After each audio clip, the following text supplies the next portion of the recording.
Good morning बच्चों। आपका मेरे चैनल मैथ पढ़ोगे अशोक सर से मैं स्वागत है। बच्चों, आप मेरा वीडियो अवश्य देखें। बहुत सारा गुप्त चीज़ मैं इसमें बताया हूँ ताकि वो आप जान सकें और उसका फ़ायदा आपको हो सके। तो बच्चों, यदि मेरा वीडियो अच्छा लगता है तो सब्सक्राइब कीजिए, लाइक कीजिए और बेल आइकन को प्रेस कीजिए।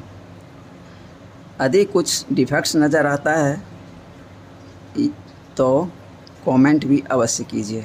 बच्चों, आज हम पढ़ेंगे क्लास 9 का एनसीईआरटी एक्सरसाइज 7 ट्रायंगल्स। और इसमें ट्रायंगल का ग्रुवेंट होने का क्राइटेरिया जो है मैं पहले पढ़ चुका हूँ, लेकिन इस चैप्टर में एक्सरसाइज 7.3 में कुछ ट्रिकी टाइप का क्वेश्चन दिया है।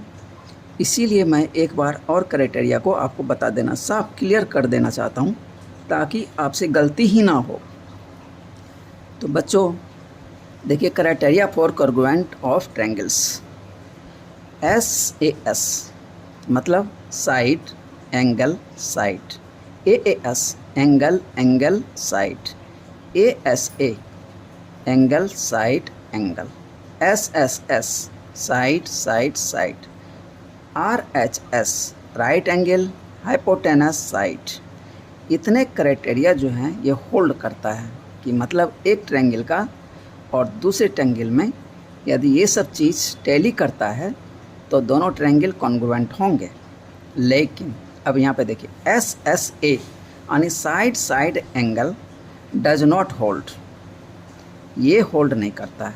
चाहे इसी को पलट के लिखिए, ASS ये भी होल्ड नहीं करता है। अब इसको देखिए एग्जाम्पल से कैसे समझते हैं।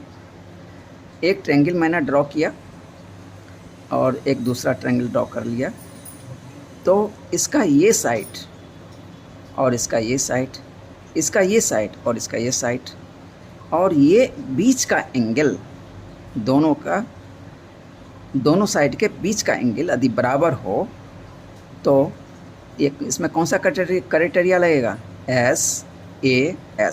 चाहे क्लॉकवाइज घूमिए चाहे एंटी क्लॉकवाइज घूमिए तो SAS, तो SAS चाहे SAS, ये क्राइटेरिया से ये दोनों ट्रायंगल क्या होंगे, कॉन्ग्रुएंट होंगे। अब दूसरा चलते हैं। दूसरा है AAS। इसमें देखिए दो एंगल जस्ट अगल बगल वाला है, उसके बाद का साइड है, तो ये होल्ड कर रहा है। लेकिन दो साइड और उसके बाद का एंगल, चाहे पहला एंगल और दो कंटिन्यू साइड, वो होल्ड नहीं करता है, तो ये ध्यान रखिएगा।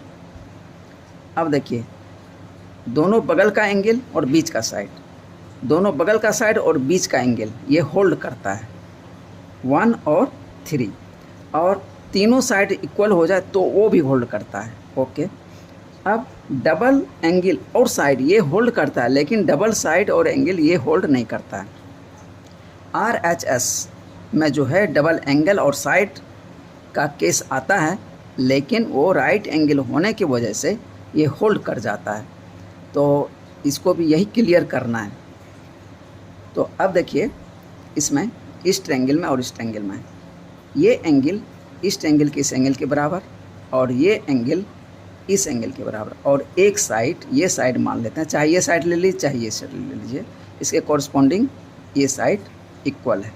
तो कौन सा क्राइटेरिया लग गया, AAS, यानी AAS एंगल, एंगल और साइड, चाहे इधर से ले लीजिए SAA, तो ये क्राइटेरिया इसमें फिट हो रहा है। अब तीसरा देखते हैं, ASA। इस ट्रायंगल का ये एंगल, इस ट्रायंगल का ये एंगल, और ये साइड और इसका ये साइड, और ये एंगल और ये एंगल, मतलब एंगल, साइड, एंगल, मतलब दो एंगल और उसके बीच का साइड कॉरस्पॉन्डिंग दूसरे ट्रायंगल का, दो एंगल और उसके बीच का साइड इक्वल हो तो दोनों ट्रायंगल क्या होंगे, कॉन्ग्रुएंट होंगे। इसके सीक्वेंस में कभी चेंज मत कीजिएगा, इसलिए कि एंगल साइड एंगल इसी सीक्वेंस में हमको लेना है, चाहे क्लॉकवाइज लीजिए चाहे एंटी क्लॉकवाइज लीजिए। अब चौथा आते हैं, इस ट्रायंगल का तीनों साइड और इस ट्रायंगल का तीनों कॉरस्पॉन्डिंग साइड इक्वल हो तो एस क्राइटेरिया से दोनों ट्रायंगल कॉन्ग्रुएंट होंगे। अब आते हैं पाँचवा पे, ये क्या है, राइट एंगल ट्रायंगल है। क्या है, राइट एंगल ट्रायंगल है। ये भी राइट एंगल ट्रायंगल है। ओके, इसमें कहता है पहला है राइट एंगल, मतलब एक एंगल कितना का होना चाहिए, 90 डिग्री का होना चाहिए। तो इसका भी एक एंगल 90 डिग्री का है। ओके, अब कहता है हाइपोटेनस, और 90 डिग्री के जस्ट सामने जो लाइन होगी वो क्या है, हाइपोटेनस, यानी हिंदी में उसको कर्ण बोलते हैं। तो हाइपोटेनस इसका बराबर है। ओके, अब एक साइड लेते हैं। अब यहाँ पे दो साइड बचा है, ये साइड और ये साइड। इसमें से कोई एक साइड आप चूज़ कर लीजिए, कोई भी साइड, चाहे इसको चूज़ कर लीजिए तो इसके कॉरस्पॉन्डिंग इसका ये हो जाएगा, चाहे इसको चूज़ कर लीजिए इसका कॉरस्पॉन्डिंग ये हो जाएगा। तो अब देखिए, मान लेते हैं कि हम ये साइड चूज़ कर लिए, ये साइड इक्वल हो गया। ओके, अब देखिए क्लॉकवाइज चाहे anti clockwise, right angle side और साइड। यदि राइट एंगल नहीं होता तो हम क्या कहते, एंगल साइड। तो ऊपर में तो कह चुके हैं, एक एंगल हो डबल साइड यदि अगल बगल का हो वो डज नॉट होल्ड। तो चाहे क्लॉकवाइज लीजिए चाहे एंटी क्लॉकवाइज लेते हैं तो साइड एंगल SSA क्या है, डज नॉट होल्ड है। लेकिन यहाँ पे ये राइट एंगल होने की वजह से ये होल्ड है, मतलब RHS से दो ट्रायंगल कॉन्ग्रुएंट होंगे। समझ में आ गया बात। यही चीज़ इस एक्सरसाइज में एक दो जगह दिया हुआ है, तो जिसको जानना बहुत ज़रूरी था। तो बच्चों शायद हम समझ गए होंगे कि SSA इसमें लग रहा है, लेकिन राइट एंगल होने की वजह से ये RHS क्राइटेरिया में ये फिट हो जाएगा और ये दोनों कॉन्ग्रुएंट हो जाएंगे। लेकिन SSA यदि राइट एंगल हम ना बोलें तो ये केवल एक एंगल बोलें तो SSA हो रहा है, जो कि होल्ड नहीं करता है। तो बच्चों मैं ये समझता हूँ कि अब आप समझ गए होंगे, यही ट्रिक था यहाँ पे, और आगे क्वेश्चन में भी ये ट्रिक लगा हुआ है। बच्चों एक्सरसाइज 7.3 का पहला क्वेश्चन है, triangle ABC and triangle DBC। Triangle ABC and DBC are two isosceles triangles on the same base BC and vertices A and D are on the same side of BC।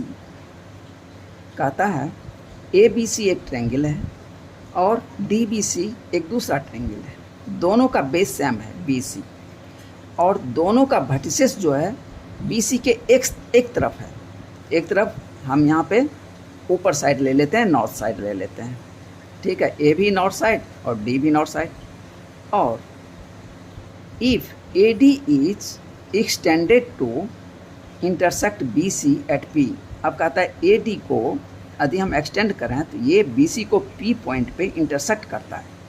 तो so that triangle ABD, triangle AB और D, congruent triangle ACD,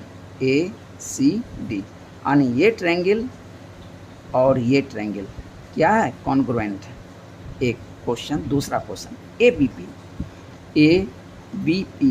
यानी ये triangle और ये triangle ये भी congruent है। तीसरा क्वेश्चन इसमें पूछ रहा है AP बाइसेक्ट एंगल A। कहता है AP जो है AP ये एंगल A को बाइसेक्ट कर रहा है।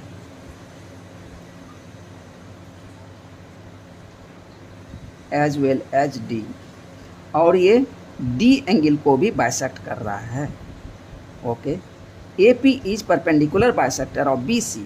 कहता है AP जो है ये जो है BC का परपेंडिकुलर बाइसेक्टर है, मतलब ये जो एंगल है ये क्या है 90 डिग्री है, ये प्रूव करना पड़ेगा।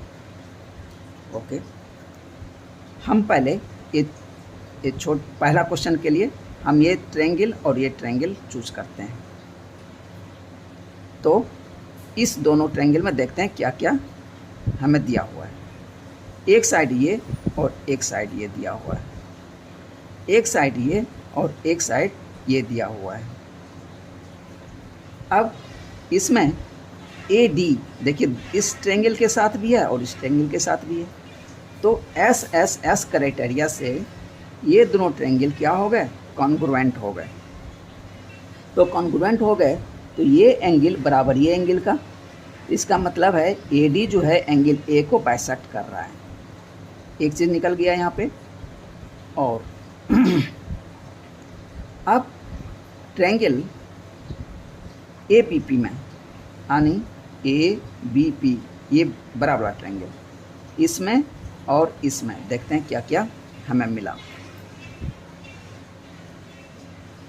AB बराबर AC, AB बराबर AC ये दिया हुआ है। AP और AP दोनों में कॉमन है।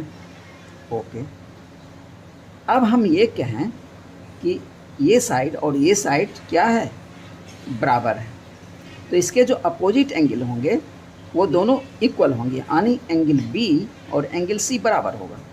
तो हम दोनों ट्रायंगल से एंगल B और एंगल C चूज करें, देखें क्या होता है।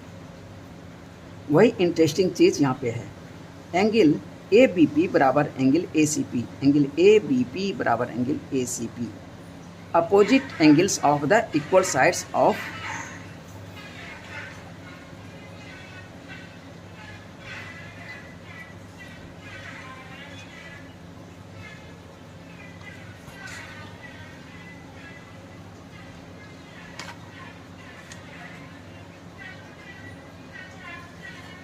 are equal, so triangle ABP congruent triangle ACP, SSA criteria लग गया। अब देखिए कैसे हुआ, S और ये एंगल A, SSA क्राइटेरिया लग गया, जो कि होल्ड नहीं करता है, इसीलिए ये एंगल मुझे चूज नहीं करना पड़ेगा। ठीक है, तो अब आपको पता चल गया, because by SS which is not true, because SSA criteria does not hold. तो ये केवल ये जो रेड कलर से मैंने इसको घेर रखा है, ये केवल नॉलेज के लिए मैंने ये लिखा था। तो अब हम क्या करते हैं, एंगल इसमें तो दो मुझे मिल गया, ये साइड और ये साइड और ये साइड बराबर है एंगल। अब ऊपर में जो प्रूफ किए थे ये एंगल और ये एंगल बराबर, ये कॉन्ग्रुएंट था, तो ये एंगल बराबर ये एंगल, तो एंगल BAP यानी BAP बराबर एंगल CAP, क्योंकि ये ट्रायंगल क्या है, कॉन्ग्रुएंट है, तो ये एंगल कोरस्पॉन्डिंग एंगल है, तो इक्वल हो गया। तो अब ये बराबर ट्रायंगल SAS क्राइटेरिया से क्या हो गया, कॉन्ग्रुएंट हो गया। ये प्रूफ हो गया पहला, नहीं ये दूसरा प्रूफ हो गया। अब आता है तीसरा, कहता है AP bisects angle A। AP जो है एंगल A को बाइसेक्ट करता है और D को भी बाइसेक्ट करता है। अब जैसा कि हमने देखा कि ये पूरा जो है ट्रायंगल ये भी कॉन्ग्रुएंट है, ये छोटा वाला भी कॉन्ग्रुएंट है इसके साथ, तो हम किसी से भी ले सकते हैं। तो ये एंगल बराबर ये एंगल, तो AD इसका बाइसेक्टर हो गया।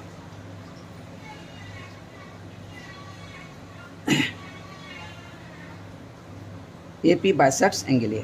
अब D के लिए हम क्या करेंगे,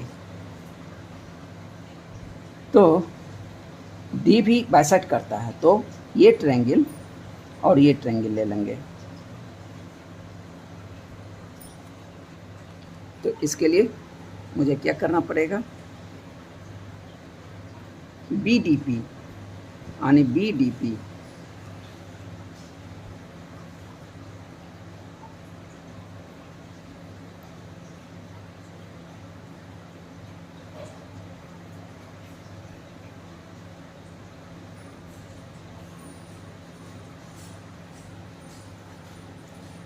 अब देखिए ये ट्रायंगल में ये साइड बराबर है और यहाँ से लेकर यहाँ तक ये दोनों में कॉमन है और बी पी बराबर सी पी, इसलिए कि ये पूरा ट्रायंगल कॉन्ग्रुएंट अभी जस्ट प्रूव किया, तो इसका कॉरस्पॉन्डिंग पार्ट इसका ये हो जाएगा, तो ये और ये बराबर है, तो एस एस एस से दोनों क्या हो गए, कॉन्ग्रुएंट हो गए, तो इसीलिए ये एंगल बराबर है एंगल, तो डी पी जो है इसका बाइसेक्टर हो गया एंगल डी का। यानी पूरा लिखें तो ए पी जो है बाइसेक्टर है एंगल ए का एंगल डी का, ये प्रूव करना था। हेंस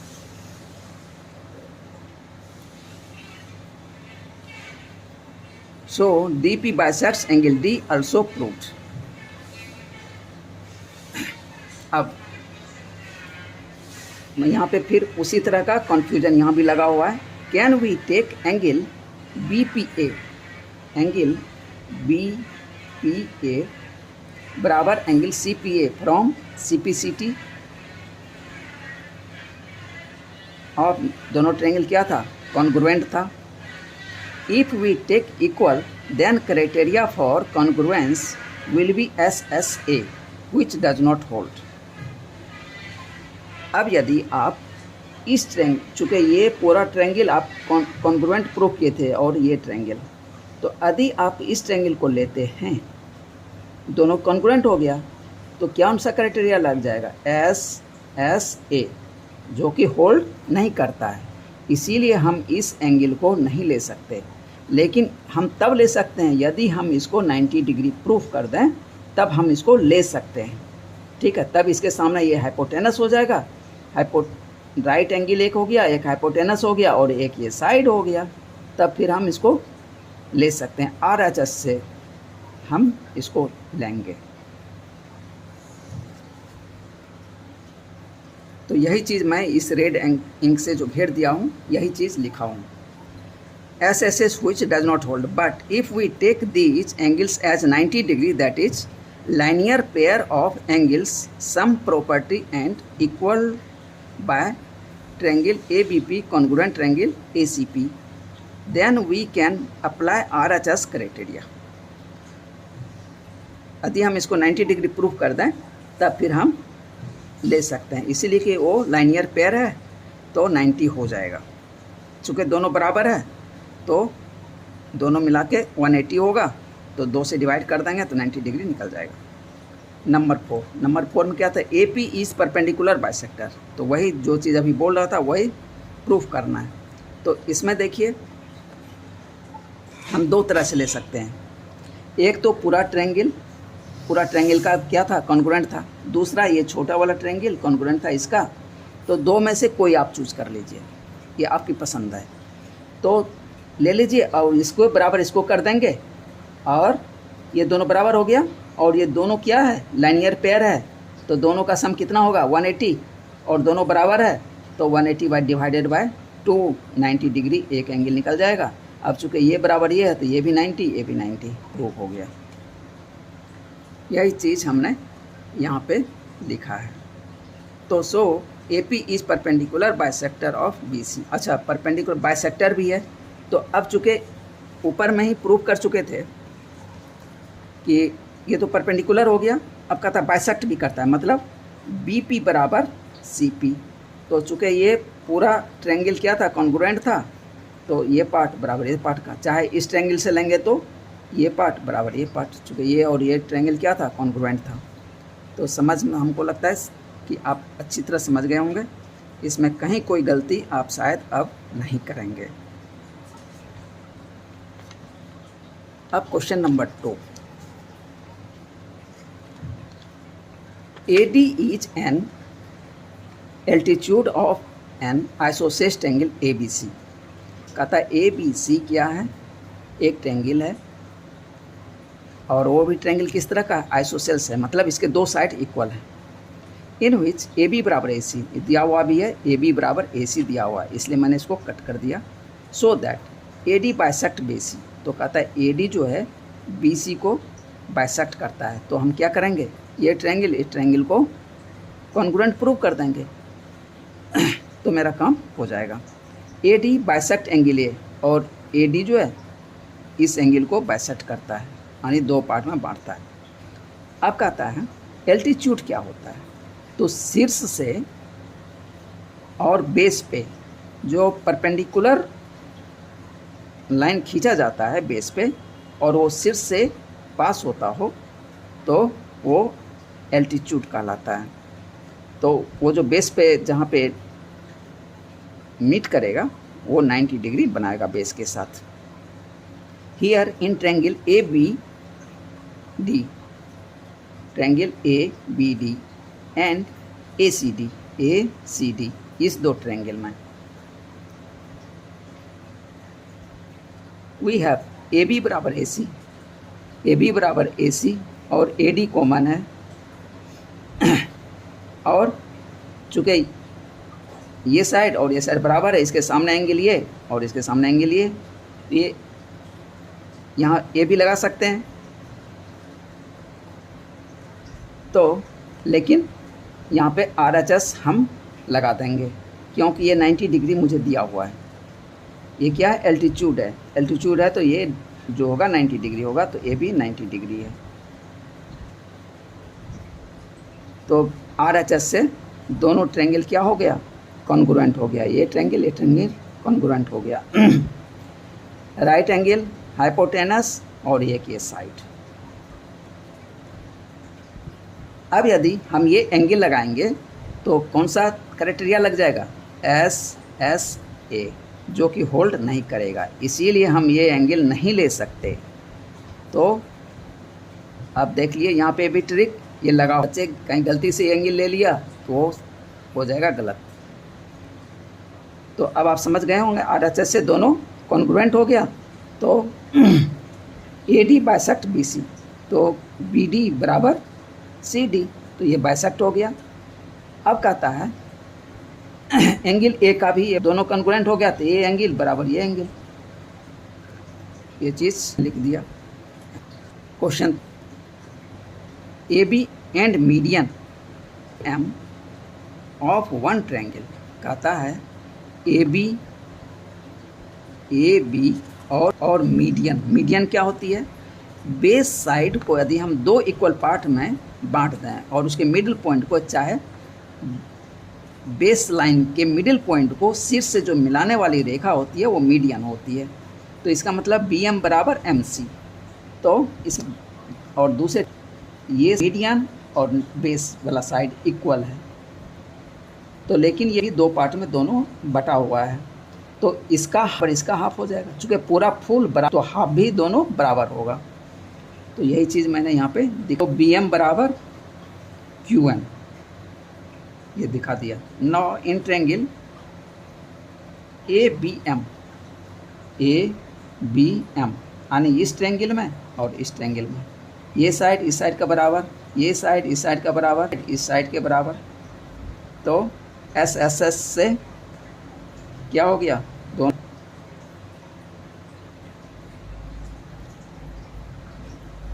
अब कहता है इसमें क्वेश्चन में क्या क्या बोल रहा था, ABM यानी ABM, ये कॉन्ग्रुएंट पहला प्रूफ हो गया। दूसरा है ABC, triangle ABC congruent triangle PQ के लिए देखिए, ये बराबर ये बराबर ये। अभी मैंने प्रूफ किया ये ट्रायंगल बराबर इस ट्रायंगल का, तो ये एंगल बराबर इस एंगल का, तो SAS क्राइटेरिया लग जाएगा और दोनों प्रूफ। तो यहाँ पे मैंने वही, तो दोनों ट्रायंगल ऐसे क्या हो गया, कॉन्ग्रुएंट हो गया। Question 4, BE and CF, BE ये है CF are two equal altitudes. तो एल्टीट्यूड क्या होती है, परपेंडिकुलर डिस्टेंस होती है BE, तो ये एल्टीट्यूड है। तो एल्टीट्यूड ABC, इसमें दो एल्टीट्यूड दिया हुआ है। ट्रायंगल एक ट्रायंगल है, इसमें दो एल्टीट्यूड, उसके शीर्ष से अपोजिट साइड पे परपेंडिकुलर लाइन खींचा हुआ है दो एंगल से, एक B एंगल से एक C एंगल से। यूजिंग कॉन्ग्रुएंस, तो इसमें कह रहा है कि RHS कॉन्ग्रुएंस से prove that triangle ABC be triangle, कहता है AC जो है एक आइसोसेलेस। तो यदि हम इसको बेस ले लें तो AB बराबर AC। तो अब इसके लिए क्या करेंगे, इसमें दो ट्रायंगल चूज करना है। देखिए एक ट्रायंगल ऐसे हम चूज कर सकते हैं और दूसरा ट्रायंगल ऐसे चूज कर, राइट डायरेक्ट आ जाता, लेकिन ऐसा करने से RHS नहीं लगेगा। इसलिए ये साइड, ये एंगल जो है कॉमन हो जाएगा, एक एंगल बीच में इंक्लूड हो जाएगा, तो ये क्राइटेरिया नहीं लग पाएगा। हमको RHS लगाना है, तो हम क्या करेंगे, ये नीचे वाला ट्रायंगल चूज करते हैं, ये और दूसरा। तो इसमें देखिए ट्रायंगल BEC और दूसरा ट्रायंगल FC। ये ट्रायंगल क्या क्या कॉमन है, BE बराबर CF दिया हुआ है, दो एल्टीट्यूड इक्वल एल्टीट्यूड दिया हुआ है। Okay, angle BEC, angle B और C ये एल्टीट्यूड है, तो ये और ये भी 90 डिग्री है, एक 90 डिग्री दोनों में मिल गया। अब BC में कॉमन है और BC जो है दोनों के लिए क्या है, हाइपोटेनस है। RHS क्राइटेरिया से दोनों ट्रायंगल क्या हो गया, कॉन्ग्रुएंट हो गया। यानी देखिए यहाँ तक और ये ट्रायंगल दोनों कॉन्ग्रुएंट हो गए। तो दोनों ट्रायंगल कॉन्ग्रुएंट गया है अभी, ये एंगल बराबर इस एंगल का CPCT से। So angle BCE, angle BCE और एंगल CBF, यानी ये एंगल और ये एंगल बराबर फ्रॉम CPCT से। हैंस एंगल BA, मैं इस एंगल को मैं लिख सकता BCA और दूसरा लिख सकता हूँ CBA, यानी इसको इस पूरे ट्रायंगल के लिए ले लिया और इसको भी पूरे ट्रायंगल के लिए ले लिया, तो ये बेस एंगल बराबर हो गया। अब बेस एंगल बराबर हुआ तो इसके जो अपोजिट साइड होंगे वो भी क्या होंगे, इक्वल होंगे। ये थ्योरम में पीछे पढ़े हैं। देयरफॉर AB बराबर AC, opposite sides are equal angles. 5 ABC is an, कहता है ABC जो है एक आइसोसेलेस एंगल है, मतलब इसमें दो साइड और ये साइड इक्वल मान लिया। विथ AB बराबर AC, AB बराबर AC लिख भी दिया। ड्रॉ AP परपेंडिकुलर BC, ये जो कि परपेंडिकुलर हो BC पे, ये परपेंडिकुलर हो गया। Okay, so that angle B बराबर एंगल C, दिखाना है एंगल B बराबर एंगल C। तो ये ट्रायंगल और ये कॉन्ग्रुएंट प्रूव कर दें, साइड बराबर ये साइड का हुआ है।